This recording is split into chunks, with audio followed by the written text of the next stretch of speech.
Assalamu alaikum. In this episode, we're bringing a miraculous story of a Christian priest named Musa Bangura, who left his wealthy life of the church and became a dedicated Muslim. What is really interesting is that he is not an ordinary Christian.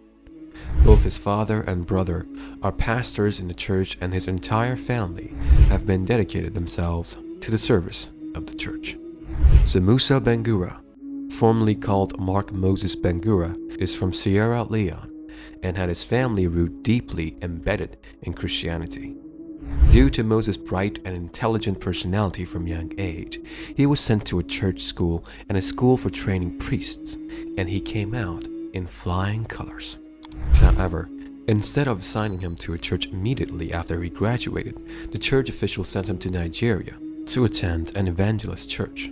He became an experienced evangelist priest that had the ability to persuade people. Even the church officials were amazed by how well Moses can conceive people about Christianity and how he can compel anyone to change their religion. That was an amazing talent because not everybody can do that. So Moses succeeded and he returned to Sierra Leone. He has become a fully trained priest, so he's ready to take up the missionary activities. He began to organize activities all over the country. He started from the Muslim community, inviting them to Christianity. So what exactly drove him to become a Muslim when he has been preaching against Islam all his life? This is it. On a fateful night, he slept like a normal person would and had a dream. Here's the climax. Wait for it. Young man, why are you taking people away from the light and calling them into darkness? Why do you persist in the dark? Why don't you come into the light? This is a warning. In his dream, he heard a man in a flowing garment say those to him.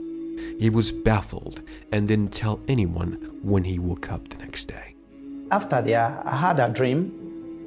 A young man telling me, brother, this is a message that you are taking people from the light to the darkness.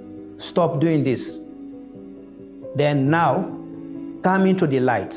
Then you can go to the darkness and taking the people from the darkness, bringing them to the light. Stop mislead the people. This is a warning for you. He thought it was Satan playing tricks with him and wanted to take his Bible to read. Then he realized it was like the young man was still around him. Moses spoke to a priest in the church about the dream since he kept wondering what it could be. The priest told him it was a demon trying to sabotage his mind because he's a high priest. But guys, let's understand that when the Almighty is calling you into the light, He won't leave you to go astray. Moses wasn't pleased with the answer he got from the priest since he already thought about that himself, but he knew the situation was about something else. The thought of the dream didn't leave him for a second, and he felt like it was tormenting him. Moses then visited the Imam at a mosque and explained the situation. The Imam said, "My brother, you're a very lucky person. Look, Allah invites you to your religion without any intermediary. What are you waiting for?" Moses was satisfied with what he heard and said he'll like to revert at that moment. The Imam, however, said he can't take that decision and took him to the director. The director saw him, and since Moses was quite popular, the director was surprised that the high priest wanted to revert. Moses explained to him too, and he was told to come back on a Friday. As he was going, he thought about the Christian church and how they've financed his life.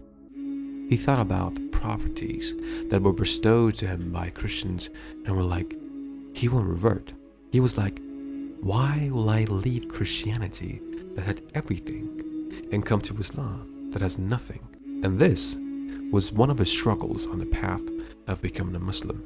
We all should know that the Almighty loves us, and when He makes decisions, it's for our own good. Moses had the dream again, and he knew he had no choice but to revert. He went back on a Friday, took the Shahada, had a bath, and became Muslim. Alhamdulillah. During the time for Jummah, and the Muslim congregation saw him, they were afraid at first, thinking he bought another crusade to the masjid. Imagine their surprise when they got to know that he was there to revert. Hence, this is the beginning of Moses' journey towards being a Muslim. He changed his name to Musa Bangura to ascertain his faith. It's one thing to have accepted the call of entering into the fold of Islam, and it's another to live with it. Musa was worried about how Christian Missionary and his family will take the matter, but he believed Allah Almighty will get him through. Normally, the Christians usually have meetings every Friday. After taking the Shahada on that blessed Friday, Musa went to the church meeting. When the pastors and priests saw him, they were surprised. They asked about the reason he cut his hair and is wearing a garment that's worn by the Muslims. Musa replied by saying he is now a Muslim. The pastors were speechless and thought Musa was going mad when he explained his dreams and decisions.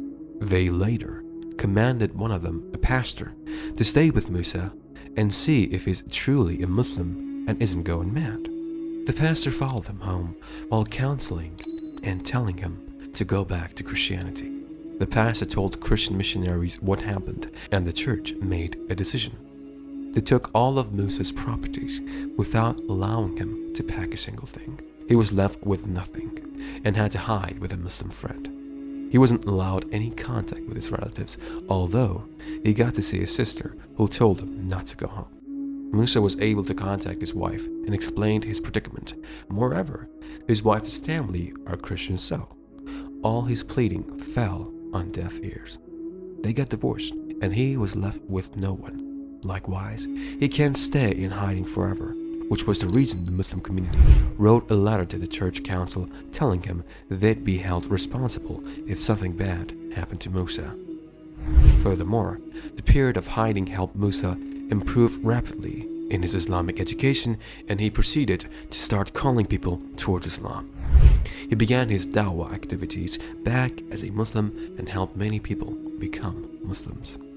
Brother Musa Bangura now travels from village to village, from town to town, spreading the message of Islam. Everywhere he goes, he challenges the missionary priests and the Christian clergy that he can prove Islam is the truth. If I win, you will be Muslim. If you win, I will become a Christian.